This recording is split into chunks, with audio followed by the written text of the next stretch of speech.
नमस्कार साथियों, सीमांत एकेडमी यूट्यूब चैनल पे आपका स्वागत है।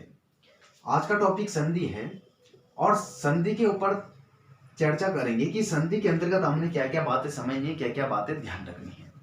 अगर संधि की बात की जाए तो संधि पे मुख्यतः हमने 3 बातें ध्यान रखनी है, जिन पे हम पहले समझेंगे संधि कि संधि कैसे की जाती है, ठीक है।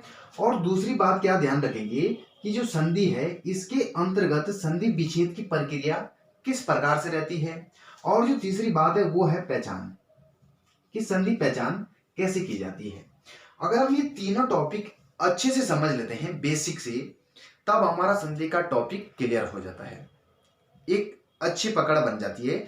लेकिन कभी कभी क्या होता है कि ये जो दोनों नियम है, संधि और संधि विच्छेद, ये दोनों नियम भी कमजोर पड़ जाते हैं जब कभी इस प्रकार के उदाहरण आते हैं। जैसे सपोज कोई उदाहरण है, जैसे कारागार। कारागार उदाहरण है और आप जानते हैं कि जो कारागार है इसका जो विच्छेद होगा वो इस प्रकार से होगा, कारा प्लस आगार, ठीक है, कारा प्लस आगार। लेकिन कभी आपके पास जब विकल्प में कभी ऐसे प्रश्न आते हैं कि जो ये कारागार शब्द है, इस कारागार शब्द का सही संधि विच्छेद क्या होगा। संधि विच्छेद की बात चल रही है तो यहां पर ये जानते हैं कि अगर हम इसको ए ऑप्शन माने और इसको ऑप्शन बी माने तो आपको ध्यान क्या रखना, यानी कहने का मतलब ये है कि जो ये प्लस है इसके इधर जो आगार शब्द लिखा है, आगार शब्द तो ठीक है, लेकिन आगार शब्द के साथ समस्या क्या है कि इधर जो प्लस इधर वाले शब्द है ये विकल्प में दिखते हैं। कभी विकल्प में कैसे, जैसे कारा प्लस आगार होगा या कार प्लस आगार होगा। जब कभी वैकल्पिक शब्द दिखते हैं तो उस समय आपका ना संधि का नियम काम आएगा ना संधि विच्छेद का नियम काम आएगा। संधि विच्छेद का इसलिए, अगर कारागार के आपसे क्या पूछ ली जाए कि संधि विच्छेद क्या होगी, आपसे ये पूछा गया कि संधि विच्छेद क्या है कारागार की, ऑप्शन में आपके पास ये है, ठीक है, ऑप्शन आपके पास इसी प्रकार का है, तो आपके पास ऑप्शन क्या है, कारा प्लस आगार होगा या कार प्लस आगार होगा, ठीक है। तो उस समय ये दोनों नियम कमजोर पड़ जाएंगे। कहने का मतलब ये है कि जो ये प्लस है इससे इधर को कभी आपके पास विकल्प दिखते हैं और वो दोनों ऐसे विकल्प होंगे जिनके संयोग से शब्द सही बनेगा, लेकिन उन दो में से एक को ही चुनना होता है। उसके पीछे भी तथ्य है, उसके पीछे भी कारण है कि एक शब्द ही क्यों चुनते हैं। जैसे कारा प्लस आगार चुनेंगे तब भी क्या बनेगा, कारागार बनेगा, और कार प्लस आगार चुनेंगे तब भी कारागार ही बनेगा। ऐसे क्या कारण है कि इन दोनों में से हम एक चुनेंगे और जो चुनेंगे वो सही रहेगा, और इन दोनों में से जिसको नहीं चुनेंगे वो इस शब्द की अपेक्षा सही नहीं है। तो इस पे हमें क्या देखना है कि जो संधि है, संधि के नियम पढ़ना ठीक है, लेकिन जिस तरीके से हम समझेंगे पढ़ेंगे, नियम के अंतर्गत कितने शब्द बांध पा रहा है ये संधि का नियम, और विच्छेद के अंतर्गत कितने शब्दों को बांध पा रहा है, वहां तक तो ठीक है। लेकिन जब इस विकल्प, इस प्लस से पहले विकल्प दिखते हैं तो उस समय ये नियम कमजोर पड़ जाते हैं। तो इस संधि के अंतर्गत हम इस प्रकार की सभी बातें करेंगे। जैसे एक और उदाहरण है, जैसे सपोज आपके पास उदाहरण है मुक्त प्लस आवली, ठीक है, मुक्त प्लस आवली, और दूसरा उदाहरण है मुक्ता प्लस आवली, ठीक है, दूसरा उदाहरण ये है। तो यहां तक भी अगर इस प्लस इधर की बात करें तो ये शब्द भी आपका जो आवली है, ये शब्द कैसा है, ये शब्द ठीक है, लेकिन इस आवली के साथ जो ये शब्द जुड़ने ये आपके पास विकल्प में दिख गए। आप इसका चयन करेंगे या इसका चयन करेंगे, इन सभी से कैसे बचे और इन सभी का सटीक उत्तर कैसे दें, ये सारी बातें हम इसके अंतर्गत करेंगे। लेकिन उससे पहले हमने समझना ये है कि जो संधि का पूरा टॉपिक है, इस प्रकार के जो सवाल आते हैं इसके सही उत्तर के लिए हमें क्या करना होगा कि जो संधि का टॉपिक है इसका पूरा बेसिक स्ट्रक्चर अच्छे से समझना होगा। जब हमें संधि का बेसिक स्ट्रक्चर अच्छे से समझ आ जाएगा तब इस प्रकार के जो वैकल्पिक शब्द दिखते हैं इन शब्दों में आप आसानी से जवाब दे पाएंगे। तो इन सभी इस प्रकार की सभी बातें हम इस संधि के अंतर्गत समझेंगे, करेंगे, ठीक है।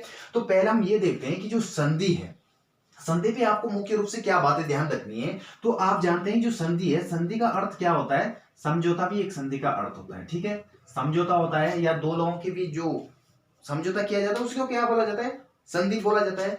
और जो संधि होती है वो किन के मध्य होती है, तो आप ध्यान रखना वर्णों के मध्य होती है, ठीक है। अगर हम इन दो शब्दों की बात करें तो इन अन्य शब्दों का कोई काम नहीं इसमें, ये तो केवल इसके सहायक है, ठीक है, ये सहायक ध्वनि है, लेकिन इनमें जो संधि होनी है इसकी अंतिम ध्वनि में होनी है और इसके प्रथम ध्वनि में। तो दूसरी बात आप क्या ध्यान रखेंगे, संधि के अंतर्गत जो पहला शब्द है उसकी अंतिम ध्वनि लेंगे और दूसरे शब्द की प्रथम ध्वनि लेंगे और इन्हीं के मध्य क्या होती है, आपकी संधि होती है। जैसे इस प्रकार से अगर मुक्ता की हम अंतिम ध्वनि लेंगे तो आ है, और आवली की अंतिम ध्वनि लेंगे तो क्या है, आ है, और इन्हीं के मध्य जो संधि होगी, जो भी विकार उत्पन्न होगा उसी को क्या बोला जाता है, संधि बोला जाता है। और संधि पे क्या ध्यान रखना है कि दो वर्णों के मध्य होती है, ना कि दो शब्दों के मध्य होती है। और इसके साथ साथ हमें ये देखना है कि जो संधि है, संधि में रॉ की बहुत ज्यादा भूमिका रहती है। अगर सामान्य रॉ आता तब तो बात ठीक है, लेकिन इसके जो अन्य रूप है, अन्य रूप किस प्रकार से, जैसे आपका ये रॉ है जिसको रेफ रॉ बोला जाता है, और उस प्रकार, और तीसरा जो इस प्रकार से जो खड़ी पाई है इसके जो मध्य भाग में ये लगता है पदेन रॉ जिसको बोला जाता है, इसकी भी बहुत बड़ी भूमिका रहती है। तो हमें रॉ का नियम भी समझना है और इसके साथ साथ जो अन्य संधि से संबंधित बातें हैं वो सब समझिए, तब हमें पूरा संधि का कॉन्सेप्ट क्लियर होता है। चलिए पहले हम क्या समझेंगे कि रॉ का नियम कैसे कैसे रॉ का प्रयोग होता है, रॉ के कैसे कैसे नियम है, और इन तीनों रॉ की आवश्यकता क्यों पड़ी और क्यों वो ये इस प्रकार से प्रयोग में आते हैं। चलिए देखते हैं कि संधि के अंतर्गत हम पहले क्या समझेंगे, रॉ का नियम, कि इस रॉ की संधि के अंतर्गत क्या क्या भूमिका रहती है और रॉ के कितने प्रकार हैं और उन प्रकारों की शब्द निर्माण में कैसी भूमिका रहती है। ठीक है, अगर हम रॉ की बात करें तो रॉ के हिंदी के अंतर्गत कितने प्रकार होते हैं, 3, यानी जो रॉ के रूप है वो कितने रहते हैं, 3, जिनमें से पहला जो रहेगा वो आपका इस प्रकार का रॉ रहेगा जिसको क्या बोला जाता है, लुंठित रॉ बोला जाता है। ठीक है, लुंठित बोला जाता है। और जो दूसरा रॉ है वो इस प्रकार से, ये जो डंडा है इसको क्या बोला जाता है, पाई बोला जाता है, और इस पाई के शिरोरेखा पर, ठीक है, इस पाई के सिर पर जो रॉ का प्रयोग होता है उसको क्या बोला जाता है, उसको बोला जाता है रेफ रॉ। ठीक है, और उसके बाद जो तीसरा रॉ है जो पाई के मध्य भाग पे भी लगता है और पाई के पैरों पे भी लगता है, तो दोनों प्रकार से इसका प्रयोग होता है जिसको क्या बोला जाता है, पदेन रॉ। ठीक है, पदेन रॉ बोला जाता है। अब इन तीनों का प्रयोग देखना है कि तीनों का प्रयोग किस प्रकार से होता है शब्दों में, और ये पढ़ना इसलिए आवश्यक है क्योंकि इस रॉ की बहुत ज्यादा भूमिका रहती है संधि में। और जब हमें रॉ पता है, रॉ के नियम पता है, रॉ का प्रयोग पता है, तो जो संधि है इस संधि के कॉन्सेप्ट को हम आसानी से और अच्छे से समझ सकते हैं। अगर हम इस रॉ की बात करें पहले लुंठित रॉ की, तो लुंठित रॉ पे आप जानते हैं कि जैसे इस प्रकार के कोई शब्द आते हैं, जैसे सपोज सरदार है, तो यहाँ पर आप जानते हैं कि जो रॉ है ये कौन से रॉ का प्रयोग हो रहा, लुंठित रॉ का प्रयोग हो रहा।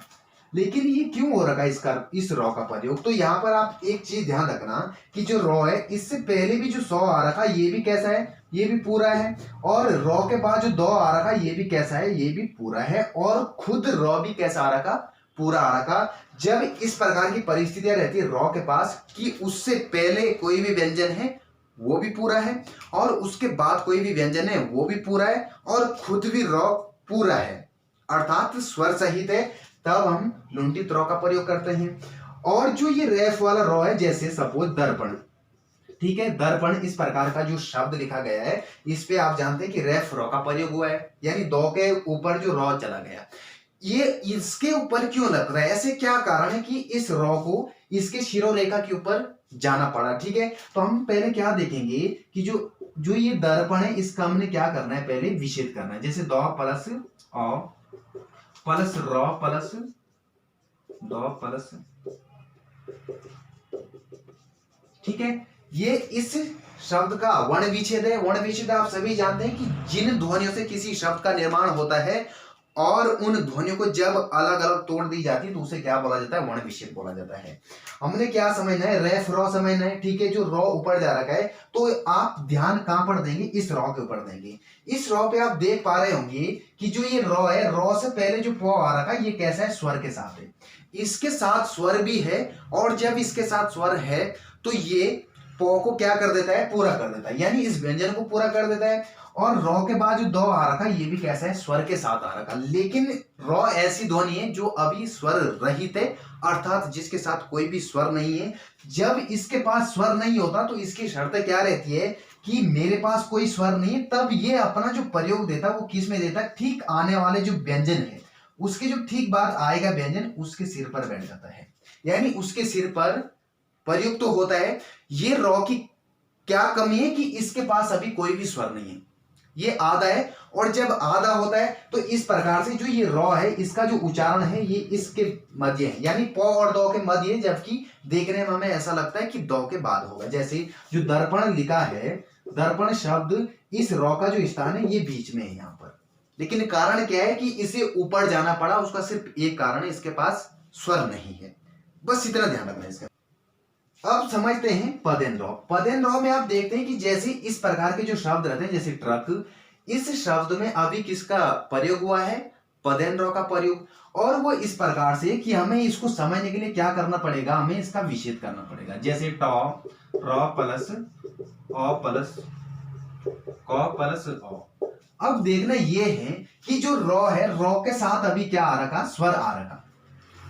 अगर रॉ के ठीक बाद कोई स्वर है तो ये अपने आप में अभी पूरा है, ठीक है। और इस टॉ के साथ आप देख पा रहे होंगे, टॉ के ठीक बाद क्या है, व्यंजन है, यानी जो टॉ है वो आधा है। तो रॉ की शर्त क्या रहती है, अगर मेरे से पहले कोई भी व्यंजन आधा आए अर्थात स्वर के बिना आए तो मैं क्या करूंगा, उसके पैरों में जाकर जुड़ जाऊंगा।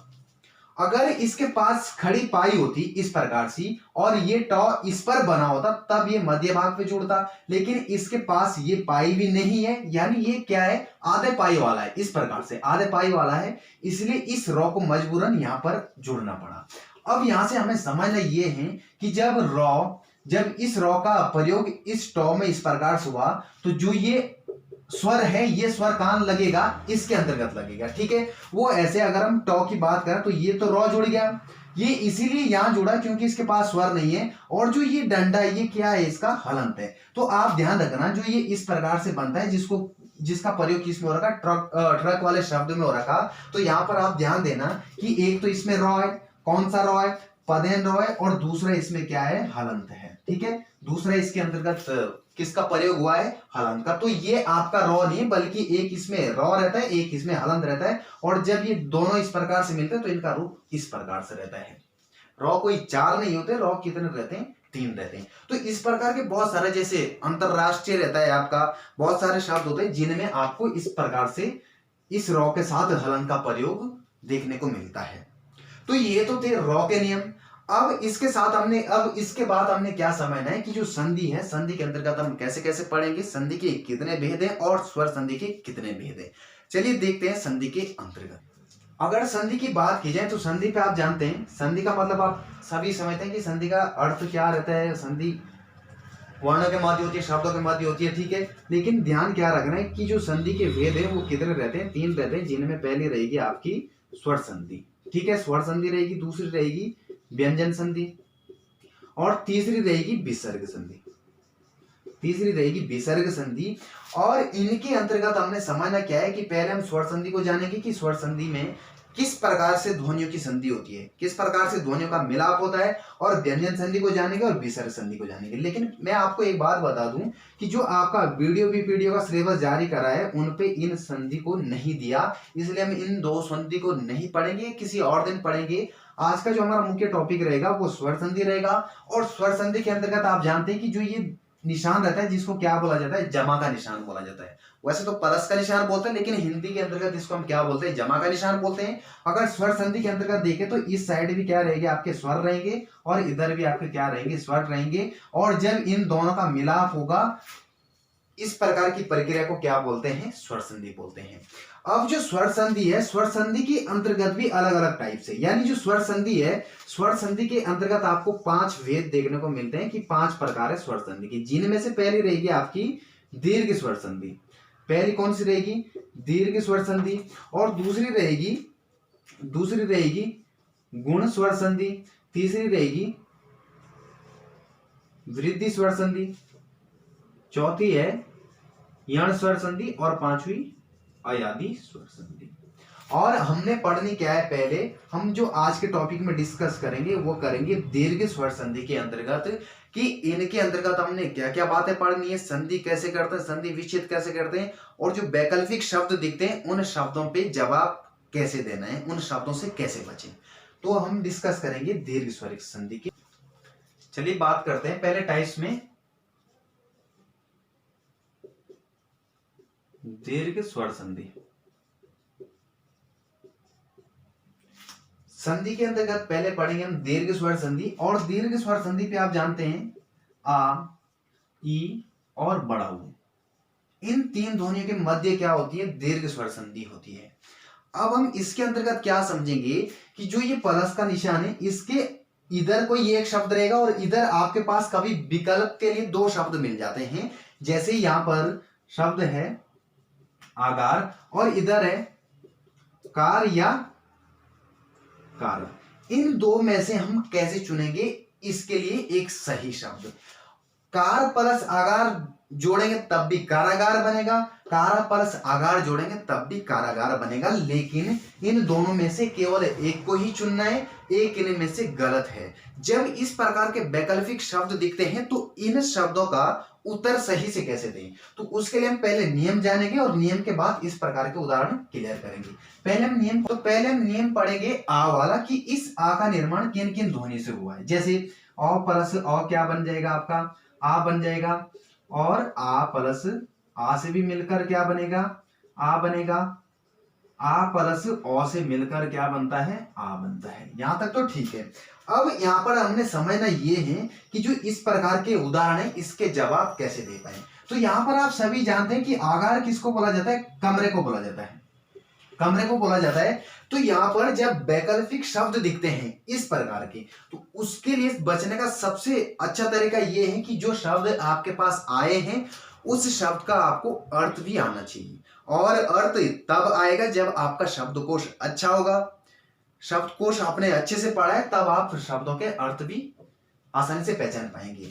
अब कमरे के साथ कारा शब्द लेंगे या कार शब्द लेंगे, तो कार और कमरे का तो कोई ताल्लुक नहीं है। और कारा का मतलब क्या होता है कि जब किसी को बंदी बना लिया जाता है तो उस बंदी को क्या बोला जाता है, कारा बोला जाता है। और बंदी किसके अंतर्गत रहता है, कारागार के अंतर्गत रहता है। अगर इन दोनों शब्दों का योग किया जाए तो क्या शब्द बनेगा, तो शब्द बनेगा कारागार। ठीक है, कारागार बनेगा। और ये किसको बोला जाता है, जेल को बोला जाता है। और इसके अंतर्गत संधि कैसे की जाती है ये चीज समझेंगे। जैसे सपोज अगर हम इस उदाहरण के माध्यम से कोई संधि करेंगे, जैसे सपोज है, जैसे मुक्ता प्लस आवली, मुक्ता प्लस आवली कोई शब्द है, और इसके अंतर्गत संधि कैसे की जाती है, तो आप जानते हैं कि इसकी अंतिम ध्वनि ली जाती है और इसकी प्रथम ध्वनि ली जाती है। तो इसकी अंतिम ध्वनि क्या है कि जो ये ता है, इस ता में किसकी मात्रा है, तो आप जानते हैं आ स्वर की मात्रा है, और वो आ स्वर बार लेंगे, और जब आ प्लस आ मिलेगा तो क्या बनता है, आ बनता है। आप नियम के अंतर्गत भी देख सकते हैं।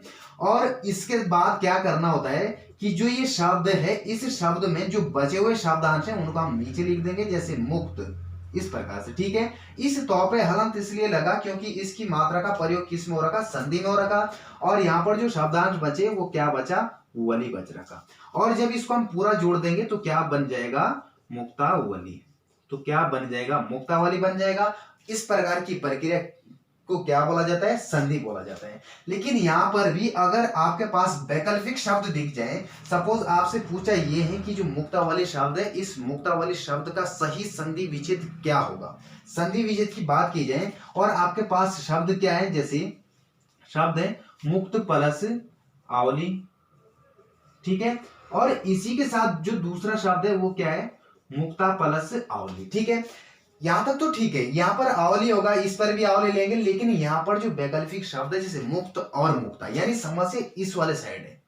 आप मुक्त शब्द को आवली के साथ जोड़ेंगे या मुक्ता शब्द को आवली के साथ जोड़ेंगे, तो इस पे भी आपको जरूरी क्या है कि इस शब्द का अर्थ पता होना चाहिए। जब आपको इस शब्द का अर्थ पता है तब आप इन दोनों शब्दों में से चयन कर सकते हैं। तो आवली पे आप जानते हैं कि आवली किसको बोला जाता है, माला को बोला जाता है। अब देखना यह है कि मुक्त का मतलब क्या होता है। मुक्त का मतलब तो अपने आप में क्या होता है, स्वतंत्र होता है, आजाद होता है। तो आजाद और माला का तो कोई ताल्लुक ही नहीं है। और जो मुक्ता है, मुक्ता का मतलब क्या होता है, मोती होता है। मुक्ता का मतलब क्या होता है, मोती होता है। तो यहाँ पर आप इस प्रकार के जब सवाल आते हैं जिसके आपको अर्थ भी पता है, तब आप आसानी से चयन कर सकते हैं कि जो मुक्तावली है उसका सही संधि विच्छेद क्या हो जाएगा, उसका सही संधि विच्छेद होगा मुक्ता प्लस आवली, यानी मोतियों की माला को क्या बोला जाता है, मुक्तावली बोला जाता है। तो यहाँ पर मुक्ता का अर्थ मोती है और आवली का अर्थ क्या है, माला है।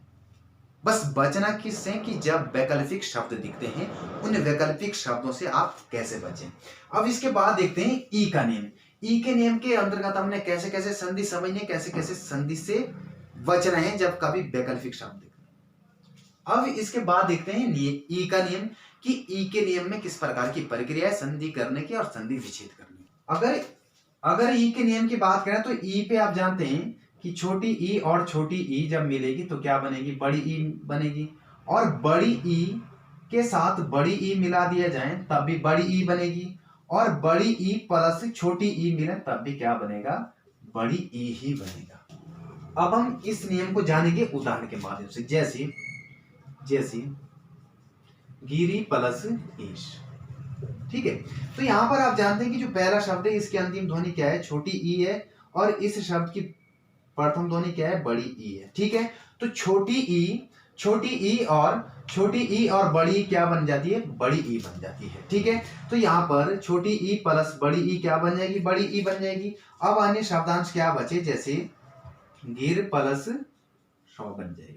तो आपके पास जो नया शब्द बनेगा वो क्या बनेगा, गिरीश शब्द बनेगा। इस प्रकार से यहाँ पर देखना है। और जब इन सभी में संधि विच्छेद की प्रक्रिया पूछी जाए तो आपको क्या करना है, जैसे गिरीश शब्द है, इस शब्द पे अगर आप नियम के अनुसार चलते हैं तो आपके पास वही विकल्प बन जाएंगे कि आप गिरी प्लस ईश से जोड़ेंगे, कि आप इस प्रकार से गिरी प्लस ईश लेंगे या गिरी प्लस ईश लेंगे। इस प्रकार के विकल्प दिखेंगे जब आपसे विच्छेद पूछ लिया जाए।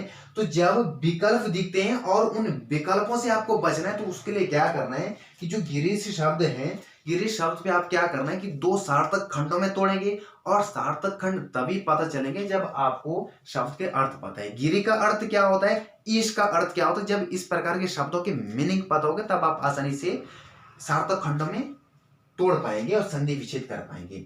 इसके बाद देखते हैं कि जो ये ऊ है, ऊ के नियम में कैसी प्रक्रिया रहती है। तो आप जानते हैं कि छोटा ऊ प्लस छोटा ऊ क्या बन जाता है, बड़ा ऊ बन जाता है, ठीक है। और बड़ा ऊ प्लस बड़ा ऊ भी क्या बनेगा, बड़ा ऊ बनेगा।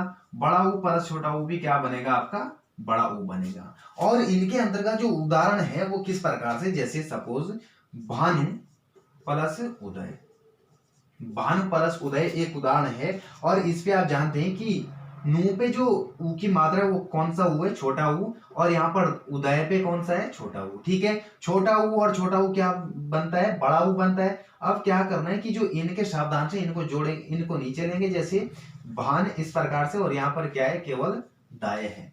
अब इनको जब जोड़ेंगे तो इनका जो शब्द है वो क्या बनेगा, भानुदय। वो इसलिए कि ये जो नौ है ये हलंत वाला है और इसको पूरा क्या करेगा, बड़ा ऊ। और बड़े ऊ की आप जानते हैं कि मात्रा इस प्रकार से रहती है। उसके बाद जो दय है इनको हम सीधा इस तरीके से करेंगे। और विच्छेद में भी आपको पता है कि केवल सार्थक खंडों में बांटना है। जैसे भानु परस उदय, यानी भानुदय को किस तरीके से बांटेंगे, भानु परस उदय। यहाँ पर भी आपके लिए विकल्प ये है, जैसे भानु में तोड़ेंगे या भानु में तोड़ेंगे, ठीक है। ये विकल्प दिखेंगे, लेकिन ये तब तक विकल्प की समस्या आएगी जब तक आपका शब्दकोश ठीक नहीं है, अच्छा नहीं है। और जब शब्द के अर्थ आपको पता चल जाएंगे उसके बाद इस प्रकार की वैकल्पिक समस्या नहीं आएगी। और ना ही आपको ज्यादा संधि के नियम की हेल्प लेनी पड़ेगी, यानी आप देखते ही समझ जाएंगे कि संधि कैसे करनी और संधि विच्छेद केवल देखते ही पहचान जाएंगे। उसके लिए केवल आपको क्या करना है, शब्दकोश स्तर अच्छा बनाना है। अब इसके बाद देखेंगे हम अगले वीडियो में नेक्स्ट टाइप की गुण संधि कौन सी।